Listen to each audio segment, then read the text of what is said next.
Buenas tardes, profesor, y buenas tardes con todos en general. Mi nombre es Yosmi Maile Cadillo Peña y en esta oportunidad les voy a hablar acerca de las bases hidrodinámicas del ciclo cardíaco. La hidrodinámica o hemodinámica es una rama de la biofísica que se encarga de estudiar el flujo sanguíneo dentro de las estructuras especializadas en su conducción.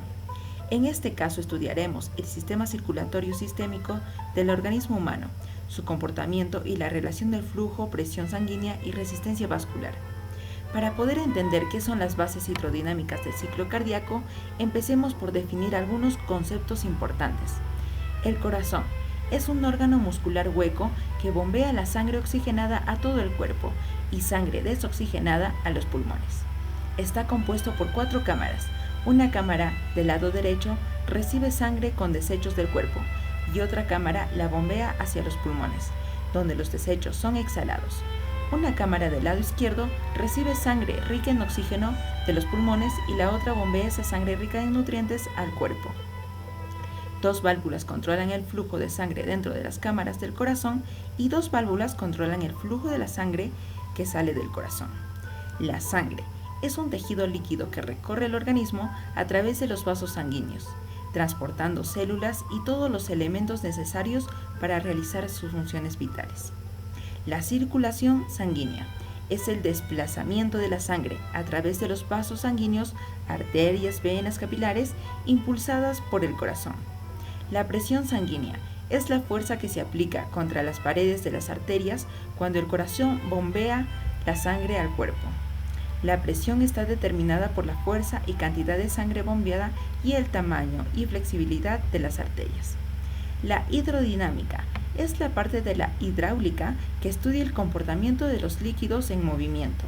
Para ello considera, entre otras cosas, la velocidad, la presión, el flujo y el gasto de líquido.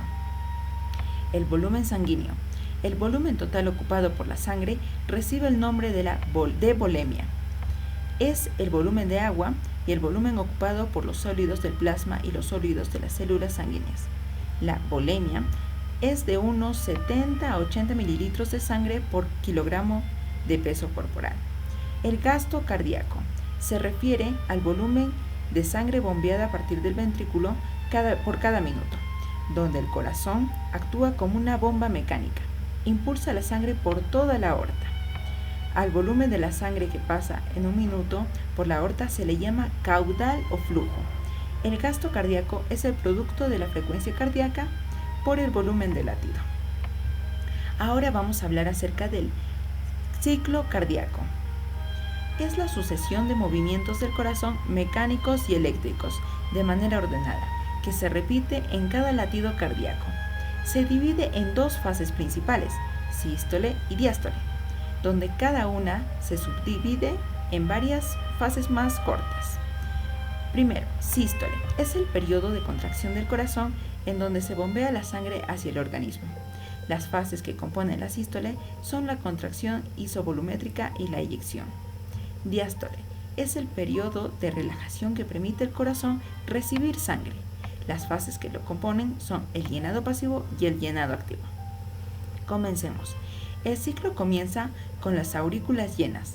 La presión de las aurículas va a superar la presión de los ventrículos, por lo que las válvulas auriculoventriculares se abren y fluye la sangre desde las aurículas hacia los ventrículos y va a ser un flujo pasivo, un llenado pasivo.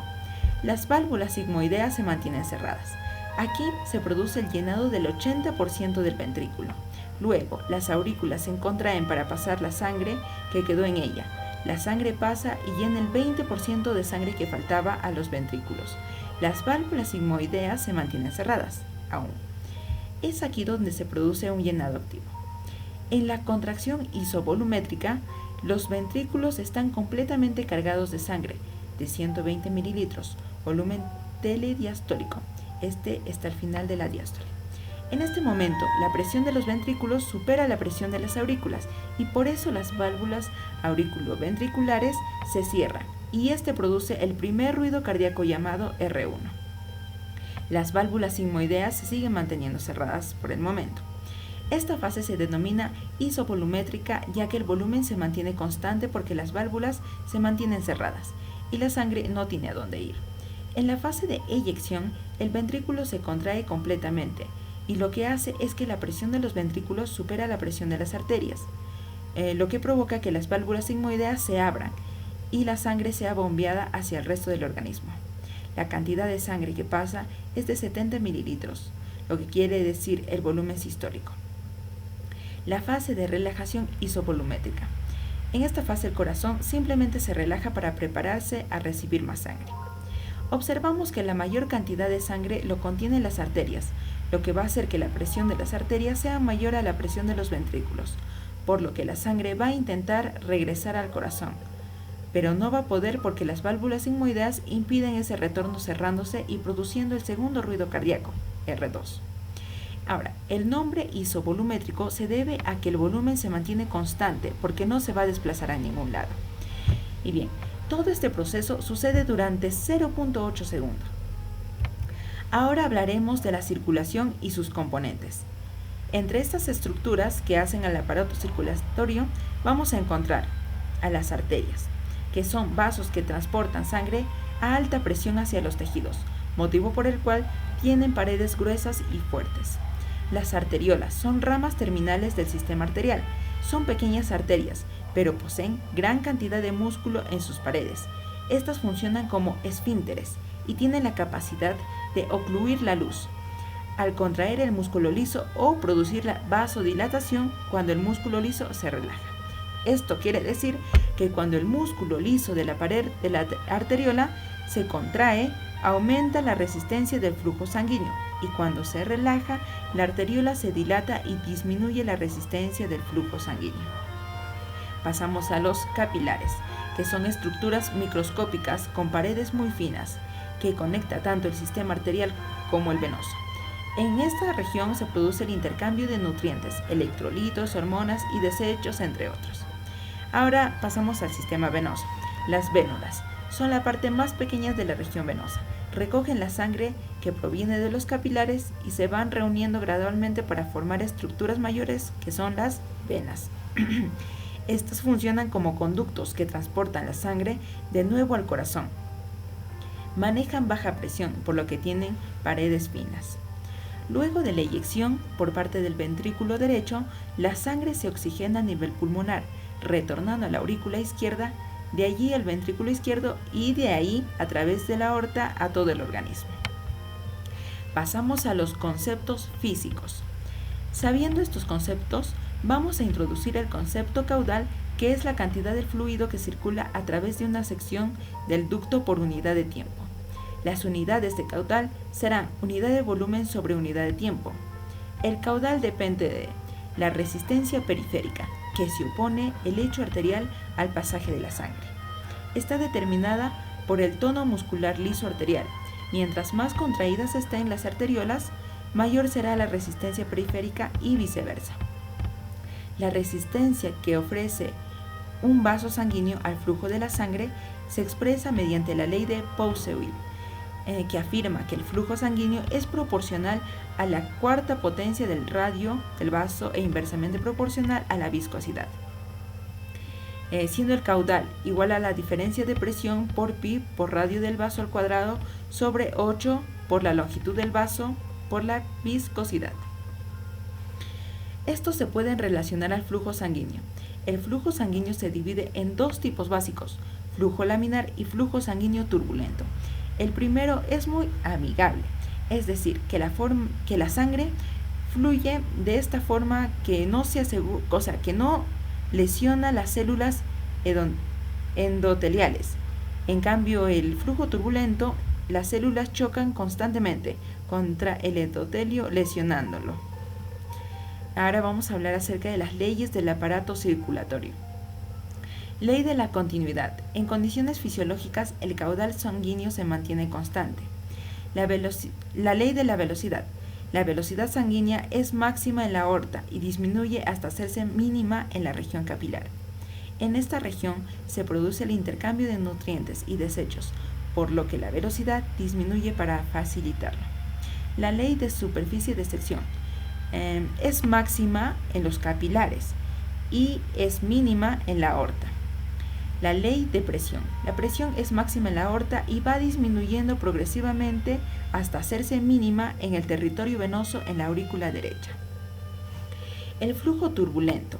A medida que la velocidad aumenta, el flujo laminar sufre oscilaciones crecientes, tomándose progresivamente irregular, hasta transformarse en flujo turbulento, situación en la que las velocidades en cada punto de luz cambian rápidamente. Aunque la tasa volumétrica del flujo a lo largo de la sección del vaso tiene variaciones estables en el tiempo. El movimiento de los glóbulos rojos tiene dos componentes de velocidad, uno de variación lenta a lo largo del eje del vaso y otro de variación rápida aleatorio.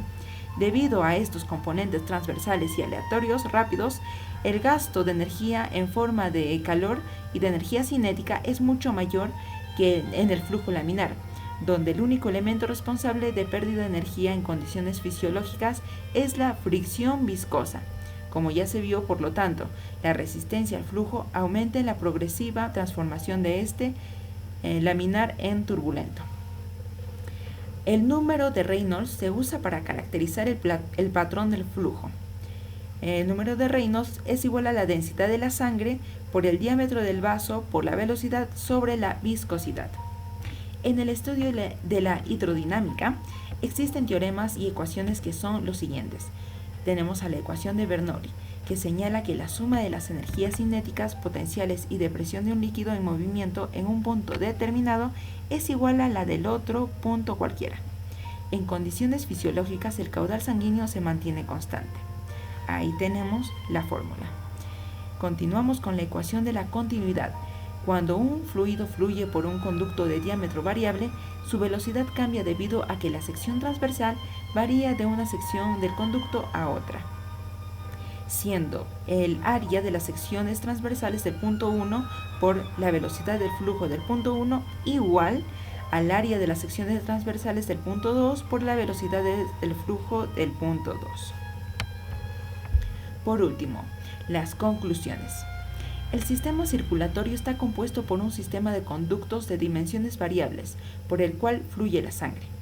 Las relaciones de presión, flujo sanguíneo y resistencia vascular frente a líquidos circundantes la circulación sanguínea presenta límites a su aplicabilidad, donde una de las limitaciones que presentan los modelos físicos, como la ley de Pauselin, es que solamente son aplicables rigurosamente a líquidos ideales, a temperatura constante y en régimen estacionario.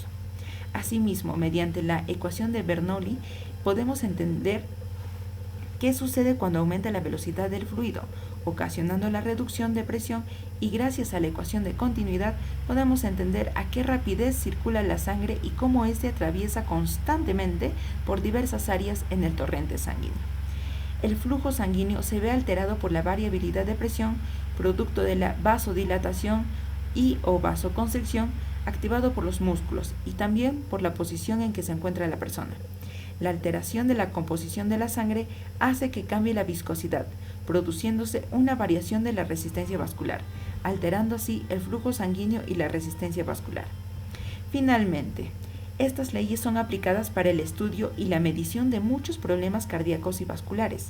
Con el conocimiento de la física en la medicina, nos hará entender de mejor manera la funcionalidad del cuerpo humano, para así interpretar correctamente un análisis de diagnóstico más preciso. Así también, hacer un correcto uso de equipamiento médico, donde existan las unidades físicas. Muchas gracias.